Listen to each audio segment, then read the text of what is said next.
Hey everyone, how are you all doing? My name is Deborah. I'm so happy. I just finished watching episode 15 of Descendants of the Sun. Actually, I didn't finish watching it. I finished it a while back.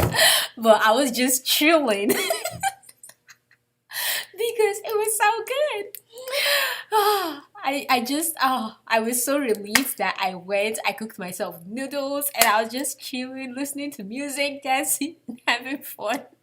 Having my own personal party just because of how it ended.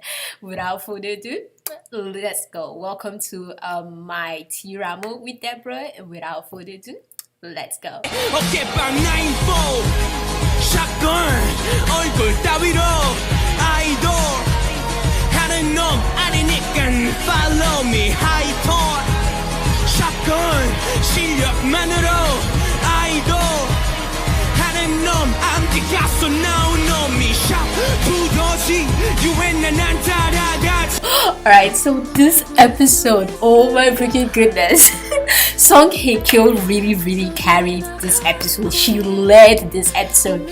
So okay, let's start from the very beginning. Normally I start with my side characters and all, but I'm just gonna do it based on how the drama went. Alright, so I love the beginning where he was joking, Yoo Shijin was joking with her about how he looked and all when she came to pick him and how it was so hilarious when she let him go and he fell off the wheelchair, and instead of her being bothered or worried about him, she was more worried about the wheelchair that got broken. And all that scene was really funny, and I just love how he said he made the statement about the car and how they shouldn't use public transport for the safety of the citizens because she'd probably just make the thing to crash and all. But that scene was really funny. Next, the next scene where they were in her house and he called her and he was asking her if she was naked, if she had removed her dress, if she had had a shower, and then he came to see her and he saw she was undressed. That scene was really cute. I really loved it. But one scene that I absolutely loved this week was when they went together, when the whole Alpha team went together to go see Kim Ki-bom when he was going for his interview to go support him. That scene was so cute and I just loved that scene. But another thing that I actually loved in that scene and made me feel really sad was when they all got the call for their next mission and So Young was gonna check for his, but he didn't get any call. That part was so sad. I wanted to give him a hug. And I love how normally Yoo Shijin, once he gets the call, the first thing he does is pick up and he's like, thank you. Even when he's with his girlfriend, he picks up and he's like, thank you. Like, he doesn't waste time. But this time he didn't pick up. He paused and he looked at So Young and he was feeling bad for his friend because he knew it was killing So Young not to be amongst them and be able to pick that call. So imagine how happy I was when the dad called So Young and told So Young, oh, you can go for this mission and I am looking for someone to fill your post until I find someone, which I will never do. You can go on this mission except you want to quit. And so the young was like, no, I don't want to quit. I want to go on this mission. I've learned my lesson. I shall go on this mission. I was so freaking happy. But then again, it was really saddening because we all knew that this mission was going to decide their fate, whether they live or they die. So when they went on the mission and the whole bomb situation happened and he stayed I didn't even know it was So Young at first. I'm like, wait, Wolf, is it that So Young? And then I realized it was So Young when the bomb explosion happened and Yoo Shijin was shot and he remembered that guy that the whole Private Ryan situation and the guy that was shot, his teammate that was shot when they went on the mission, and the teammate was saying let him go for the no nights 3 days drinking thing, and he said okay, let's do this, or okay, I will make sure that I go for this 3 days no days 3 days no nights drinking event. I knew no way this guy is not gonna die. Like, it happened at the first few minutes of the episode, so I knew there was no way this guy was gonna die. But then I thought it was just gonna be him, and the next thing I saw, So the young two were shot and then the bomb happened and I'm like, oh my freaking goodness, what the heck is going on? How are the writers going to explain this? Because I knew he wouldn't die. I mean, we have the whole it was just the beginning of episode 15. We still have like the whole episode of episode 15 and then the whole of episode 16. What are you gonna continue with if he doesn't come back to life and all? But I'm just wondering how the heck they're gonna explain that, which I'll come to later. But next, when they came with the news and they told what's her name, Kang Moyeon and Myungju, and like I told you guys, I knew that So Dae-young did not make it. So Dae-young was also with Yoo Shi-jin when this whole situation happened and he was missing with him, and they thought he was dead too, because it just didn't make sense that So Dae-young didn't come to meet her when he arrived. That's not a typical So Dae-young thing or trait. If he had come safely, the first person he'd have gone to see is her. He won't allow other people to go break the news that he's back. He'd have gone do it himself. But it was so sweet how he left her his tag though, and I really felt bad for her when she went and she approached her dad and he gave her the letter. But I loved how she refused to read it and refused to accept, which will kind of have sucked if, because personally, I don't, let me just give you this theory right now, I don't think So Dae-young is dead. If you're wondering, I will explain why later. But it would have just really sucked if he was actually dead and she never actually got to read it. Sorry, she got married or moved on with her life and she still never got to read So Dae-young's letter. So while I was really proud of her for not reading it because I knew he wasn't dead, but I still felt bad for her that she wasn't reading it, and it just kind of sucked that she wasn't going to read it because I wanted to know. I badly wanted to know what So Dae-young said. I'm like, just tell us, share it for the Vine, share it for the YouTubers, so we know what exactly is in that letter. But I really felt for Song Hye-kyo in this episode for Kang Moyeon. My heart was ripping for her. Like, she made me, like, my heart was breaking, especially the scene where they came and they told them the news. I knew, like, at the back of my mind, these guys were dead. But just because these poor girls were giving this false information of their husbands or their boyfriends, being dead and being made to sign contracts saying they will give a confidentiality agreement and never speak about this with anyone, and agree that they will say it was in an car accident that they died and all.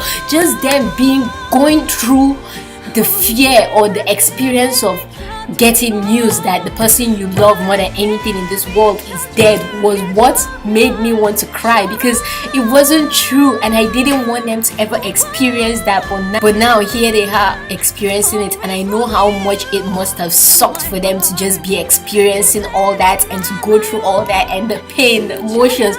But I love how they had each other's back. Kang Moyeon and Myungju, they were coming to check on each other, and I love how Kang Moyeon, the first thing she did was go seek Myungju out. But when she found out, she saw the letter on Myungju's hand, she was heartbroken and all. I was wondering if they told her about So Dae-young, so I'm glad that she also knew it wasn't just Yoo Shi-jin. So Dae-young was also involved. But I loved how the girls were checking on each other to make sure they were okay. And even when Myungju decided to go to Uruk and she suggested that Kang Moyeon came with her, I was really praying that she'd go with her, but no, she decided to go to Albania.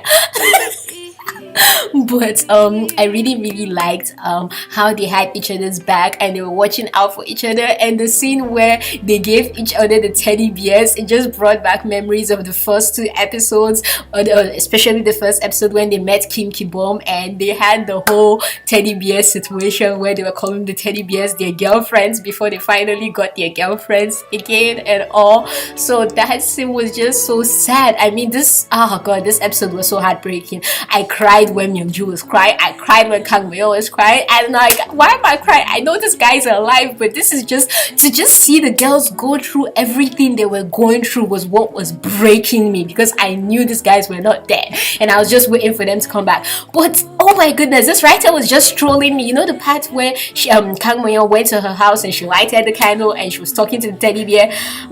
I was just, throughout this episode, I was just waiting for that moment where Yoo Shi-jin would just appear in front of her like he usually does and say something funny or something like that. So when she was in her house, I thought maybe, okay, he snuck into the house and then he'll appear from her back, but no, it was just an imagination. And then the story, thankfully, they told us the story of finally how Yoo Shi-jin and So Dae-young met, which I already guessed it was because of Myungju and all, but I like how they showed us that part, and it was so funny how Young is so bad at lying. When he was trying to lie about how long they've dated and all for 1 year, and then the 1 month situation, and you just like, sure, you've dated for that long, sure, whatever you say, boo, whatever you say, I agree with you. Oh, that part was so cute and so funny. But finally, when she went on her mission to Albania, I'm glad she met Daniel. I'm glad Daniel is doing good and Daniel's alive and all, and is okay. And I'm glad they also gave us an answer into the background of So Young's past, so we know that it's not just because of So Young's gang involvement, but his dad was also a criminal and all that. He has probably not been advanced, and the dad also, Myungju's dad also had a problem with him. They've given us that background, little bit of information, so now we have a broader range of information on So Young and who he is and why he's the way he is, or why his situation is the way it is. And also I like that they gave us that background information.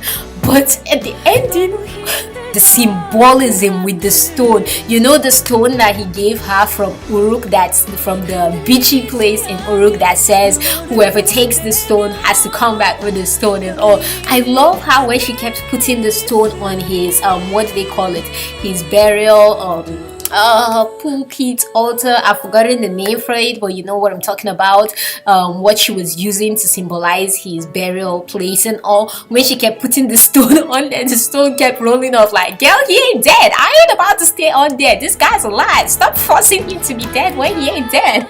That was so funny, the symbolism of the stone refusing to stay because it wasn't dead, and the stone rolling away.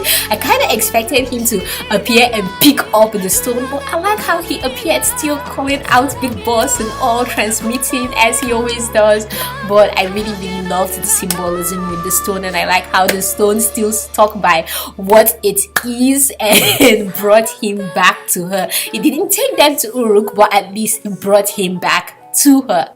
When she went, like I told you guys, I was just throughout this episode, I was just sitting down and like, okay, when is he gonna appear? Is it gonna be now? Is it gonna be now? Is it gonna be now? Oh, that was what I was just thinking. So when she finally got the call where he said Big Boss transmitted, I know, guys, I'm a mess. I was just screaming. I didn't even care about my neighbors, I didn't care about my roommates, I didn't care about nobody. I was just screaming, and I was legit hitting the wall because I was on my bed. I normally watch it on my bed, and also I was just hitting the wall. I'm like, I was literally like a crazy girl. Like, I knew he was alive, but just seeing him, there's nothing that can express or explain that feeling. It was the best feeling ever. And then when we saw that he read the stuff, and even she was asking herself, like, dude, am I imagining this? And everyone was like, wait, is she imagining this, or is this real? But it was real. And then he came out and he was looking hotter than he has ever looked in the history of this drama. I'm like, oh my goodness, at least they made one thing realistic. They showed us wounds on his hand, wounds on his face, him looking all dirty and all, and 1 year passed without them being together. I'm like, how the heck did she survive 1 year without him? I'd have gone crazy. I'm like, can you imagine living 1 year without you, Shijin? That's like, I have to give her my respect. It must have not been easy for her. That's why each time she went into the operating room and she kept going back into the operating room, I knew she was just moving by the motions. She wasn't really functioning, she wasn't really thinking. She was doing all that to numb her emotions. And also when he finally came, I was so scared. I'm like, how, like before he came, I was scared. I'm like, how is she gonna accept him? Is she gonna be mad that he was alive all this while and they told her that he was dead? Like, how is she gonna react? But I'm glad that it was just sincere relief and joy at seeing this guy that she loves and she thought she had lost, that was everything to her, and that died for the country and for a good cause, who she can't hate for dying for that cause, and all come back and be in front of her and he's alive. It was just the best thing ever.